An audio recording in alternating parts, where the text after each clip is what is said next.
বৃষ্টি ভেজা টাচলাইন, চোখে চরম হতাশা, আর ওল্ড ট্র্যাফোর্ডে বৃষ্টিতে ধুয়ে মুছে যাওয়া একটা স্বপ্নের গল্প।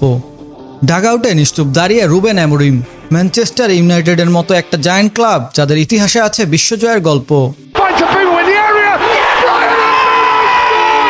তারাই তখন প্রিমিয়ার লিগ টেবিলের 15 নম্বর পজিশনে হাবুডুবু খাচ্ছে। গ্যালারি থেকে ভেসে আসছে একটাই কথা, উই নিড টু সাফার। কিন্তু ফাস্ট ফরওয়ার্ড করুন আজকের দিনে, ওল্ড ট্রাফোর্ডের বাতাসে এখন কেবলই আনন্দের সুবাস।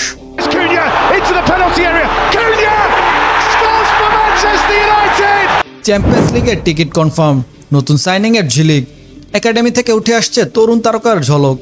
আর ডাকআউটে একজন মানুষ, মাইকেল ক্যারিক। ম্যানচেস্টার ইউনাইটেডের ফ্যানরা আজ স্বপ্ন দেখছে ক্যারিক বলের জাদুতে।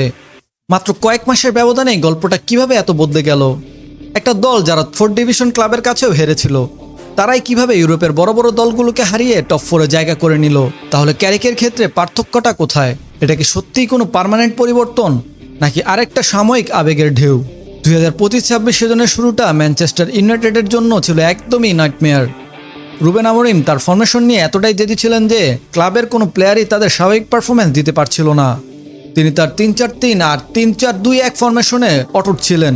কোনোভাবেই তিনি ফরমেশন চেঞ্জ করবে না। এটা যেন একটা রেডিমেড ড্রেস অন্য কারো গায়ে জোর করে পরিয়ে দেওয়ার মতো। এটা কোনোভাবেই ফিট হচ্ছিল না। চিন্তা করে দেখুন, ব্রুনো ফার্নান্দেজ,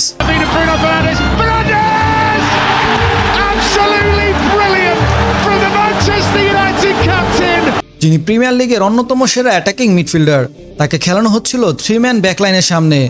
একজন প্লেয়ার যার কাজ গোলের কাছাকাছি গিয়ে ক্রিয়েটিভিটি দেখানো, তাকে বসিয়ে দেওয়া হলো ডিফেন্সিভ ডিউটিতে। ফলাফল স্বাভাবিকভাবেই হতাশাজনক। আর ওয়ান্ডার কিড কবি মেইনো, যিনি মাত্র কিছুদিন আগে ইউরোতে ইংল্যান্ডের হয়ে খেলেছেন, তাকে তো স্কোয়াডে একরকম ফেলে রাখা হয়েছিল। ফলাফল কি দাঁড়ালো? কারাবাও কাপে 4th ডিভিশনের গ্রিমসবির কাছে হার, লিগে উলফের মতো রেলিগেশন লড়াই করা দলের কাছেও কোনো মতে ড্র। ইউনাইটেডের কর্তৃপক্ষ কঠিন সিদ্ধান্ত নিতে বাধ্য হলো। জানুয়ারিতে ইন্টারিম কোচ হিসেবে দায়িত্ব নিলেন সাবেক এই মিডফিল্ডার মাইকেল ক্যারিক, যিনি নিজেও একসময় ইউনাইটেডের জার্সি গায়ে প্রিমিয়ার লিগ জিতেছিলেন। অ্যামোরিম যেখানে বারবারই বলতেন ইউনাইটেড হ্যাজ টু সাফার, সেখানে ক্যারিক এসে বিষয়টাকে একদম সম্পূর্ণ বদলে দিলেন। তিনি 3-4-3 ফরমেশন ছুড়ে ফেলে দিলেন, ফিরিয়ে আনলেন ক্লাসিক 4-2-3-1 ফরমেশন। এমন একটা কাঠামো যা প্রিমিয়ার লিগে বহু বছর ধরে প্রমাণিত। মাইকেল ক্যারিক আসার সাথে সাথে সবচেয়ে বড় পরিবর্তন কোথায় আনলো জানেন? Bruno Fernandes.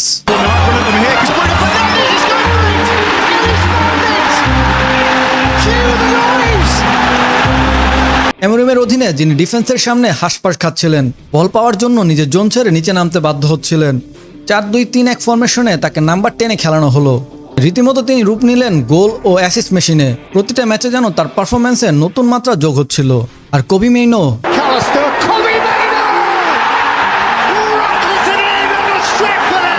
ক্যারিকের অধীনে তিনি আবার মিডফিল্ডে জ্বলে উঠলেন। টাইট স্পেস থেকে বল নিয়ে বের হওয়া আর গেমের পেস কন্ট্রোল করায় মাইনোকে কে থামায়? তার প্রতিটা টাচেই দেখা যাচ্ছিল সেই আত্মবিশ্বাস, যা কয়েক মাস আগেও তার মধ্যে দেখা যায়নি। এটাই আসলে ক্যারিকের সবচেয়ে বড় সাফল্য। ম্যানচেস্টার সিটি, আর্সেনাল কিংবা টটেনহাম, বিগ সিক্সের প্রতিটা দলকে চ্যালেঞ্জ জানিয়ে ব্রাইটনের বিপক্ষে দাপুটে জয়ে 3 নম্বর পজিশন নিয়ে চ্যাম্পিয়ন্স লিগ কনফার্ম করে। কিন্তু প্রশ্ন হচ্ছে, চ্যাম্পিয়ন্স লিগে গিয়ে কেবল কি টিকে থাকা, নাকি ট্রফি ফাইট দেওয়া? তার জন্যই দরকার ছিল স্কোয়াডের রিইনফোর্সমেন্ট। চ্যাম্পিয়ন্স লিগ কনফার্ম হতে সবচেয়ে বড় ধাক্কা এলো ইউনাইটেডের মিডফিল্ডে। ক্যাসিমিরোর কন্ট্রাক্ট শেষ।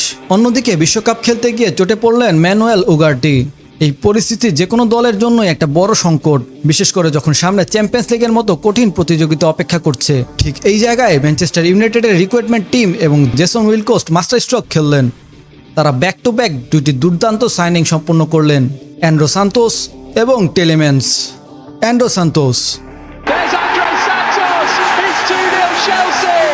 আন্ডার প্রেসারে দুর্দান্ত পাসিং অ্যাকুরেসি ও ট্যাকটিক্যাল সাকসেস রেট নিয়ে মাউনোর পাশে তিনি হবেন এক আদর্শ বক্স টু বক্স পার্টনার। এবার আসি টেলেম্যান্সের কাছে। অ্যাস্টন ভিলা থেকে আসা এই অভিজ্ঞ বেলজিয়াম মিডফিল্ডার এনে দিয়েছে গেম ম্যানেজমেন্টের অভিজ্ঞতা, যা তরুণ মাউনো সান্তোস জুটির পাশে অত্যন্ত জরুরি। তার শান্ত মাথা এবং গেম রিড করার সামর্থ্য মিডফিল্ডে এক অতিরিক্ত মাত্রা যোগ করবে, যা তরুণ প্লেয়ারদের কাছ থেকে সবসময় পাওয়া যায় না। কিন্তু কেবল নতুন সাইনিং নয়, ওল্ড ট্রাফোর্ডের ফ্যানদের রোমাঞ্চর আসল জায়গা ক্যারিংটনের একাডেমি। সেই লেসি এই বাপায়ের তরুণ প্রতিভাকে বলা হচ্ছে ক্লাবের নিজস্ব ফিল ফরেন। তার ড্রিবলিং এবং টাইট স্পেসে সিদ্ধান্ত নেওয়ার ক্ষমতা তাকে ভবিষ্যতের বড় তারকা হিসেবেই দেখা যাচ্ছে। এরপর নাম আসবে ওবি মার্টিনের। অনূর্ধ্ব দলগুলোতে গোল মেশিন এই স্ট্রাইকার প্রস্তুত ফার্স্ট টিমে খেলার জন্য। তার ফিনিশিং এবং পজিশন সেন্স তাকে ইতিমধ্যেই আলাদা করে তুলেছে। আর সবশেষ যদি বলি জেজে গাব্রিয়েল, বয়স কম হলেও তার বল কন্ট্রোল এবং পাসিং ভিশন নিয়ে ইউনাইটেডের ম্যানেজমেন্ট বলেছে he is not an ordinary academic player. তাকে নিয়ে ইতিমধ্যেই ক্লাব ভেতরে ভেতরে বড় পরিকল্পনা সাজাচ্ছে। আর সাথে যদি যোগ করেন লেনি অরোর মতো ডিফেন্সিভ প্রজেডি, যার পজিশনিং এবং শারীরিক গঠন তাকে ভবিষ্যতের সেরা সেন্টার ব্যাকদের একজন বানানোর পথে এগিয়ে দিচ্ছে। সিসকো বিমো কুনহা ট্রায়োর ধ্বংসাত্মক কম্বিনেশন, যারা মিলে প্রতিপক্ষের রক্ষণে প্রতি ম্যাচেই আতঙ্ক ছড়াচ্ছে।